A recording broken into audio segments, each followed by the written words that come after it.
السلام علیکم۔ آج میں آپ کو ایک موٹیویشنل سٹوری سناؤں گی۔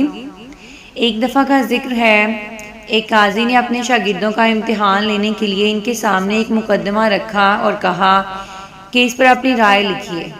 ہوا کچھ یوں کہ ایک شخص کے گھر میں کچھ مہمان آئے جن کی خاطر مدارت کے لیے میزبان نے اپنے ملازم کو دودھ لینے کے لیے بھیجا تاکہ مہمانوں کے لیے اچھی سی کھیر بنا کر پیش کی جائے۔ ملازم جب دودھ لے کر واپس آیا تو اس نے دودھ کا برتن سر پہ رکھ لیا۔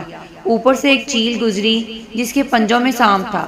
سانپ کے منہ سے زہر کے قطرے گرے اور وہ سیدھے دودھ میں جا گرے۔ جب ملازم نے دودھ کی کھیر بنائی تو ساری کھیر زہر آلود ہو گئی۔ مہمانوں نے جیسے ہی وہ کھیر کھائی سب کے سب ہلاک ہو گئے۔ قاضی نے شاگردوں سے پوچھا کہ بتاؤ ان ہلاکتوں کا قصوروار کون ہوا؟ پہلے شاگرد نے اپنی رائے یہ لکھی کہ غلطی ملازم کی ہے جس کو دودھ والا برتن ڈام کر لانا چاہیے تھا، لہٰذا مہمانوں کا قتل اس کے ذمے ہے اور سزا کا حقدار بھی ملازم ہی ٹھہرایا جائے۔ قاضی نے کہا یہ بات درست ہے کہ ملازم کو برتن ڈانپ لینا چاہیے، لیکن یہ اتنا بڑا قصور نہیں ہے کہ اس کو سزائے موت دی جائے۔ اس نے دوسرے شاگرد سے کہا کہ اپنی رائے لکھے۔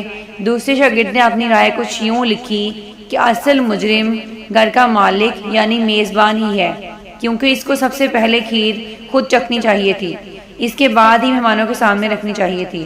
مگر قاضی نے یہ جواز بھی مسترد کر دیا کہ یہ اتنا بڑا قصور نہیں ہے۔ اس نے تیسرے شاگرد سے کہا کہ تم بھی اپنی رائے لکھو۔ تیسرے شاگرد نے لکھا کہ یہ اتفاقی واقعہ ہے، مہمانوں کی تقدیر میں مرنا ہی اس طرح لکھا ہوا تھا، لہٰذا اس میں کسی کو بھی سزاوار قرار نہیں دیا جا سکتا۔ قاضی نے کہا اگر قاضی مقدمات تقدیر پر ڈال دے گا تو پھر انصاف کون کرے گا، لہٰذا یہ فیصلہ بھی مسترد ہوا۔ چوتھے شاگرد نے کہا کہ سب سے پہلا سوال یہ ہے کہ سارا منظر دیکھا کس نے؟ کس نے چیل کے پنجوں میں سانپ دیکھا؟ کس نے دیکھا کہ چیل کے منہ میں موجود سانپ کے منہ سے زہر دودھ میں جا گرا ہے؟ اگر منظر کا گواہ ملازم ہے تو وہ مجرم ہے، اگر گواہ مالک ہے تو وہ مجرم ہے، اگر کوئی بھی گواہ نہیں تو جس نے یہ کہانی گڑھی ہے وہ قاتل ہے۔ قاضی نے اپنے چوتھے شاگرد کو شاباش دی اور صرف اسے ہی منصب قضا کا اہل قرار دیا۔ ایک دفعہ کا ذکر ہے کہ سلطان محمود غزنوی کے پاس ایک آدمی ایک چکور لے کر آیا جو ایک پاؤں سے معذور تھا۔ جب سلطان نے اس شخص سے چکور کی قیمت پوچھی تو اس آدمی نے چکور کی قیمت بہت زیادہ بتائی۔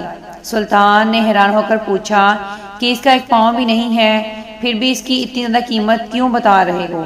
تو وہ شخص بولا کہ جب میں چکوروں کا شکار کرنے جاتا ہوں تو یہ چکور بھی شکار کے لیے ساتھ لے جاتا ہوں، وہاں جال کے ساتھ اسے باندھ لیتا ہوں تو یہ بہت عجیب سی آوازیں نکالتا ہے۔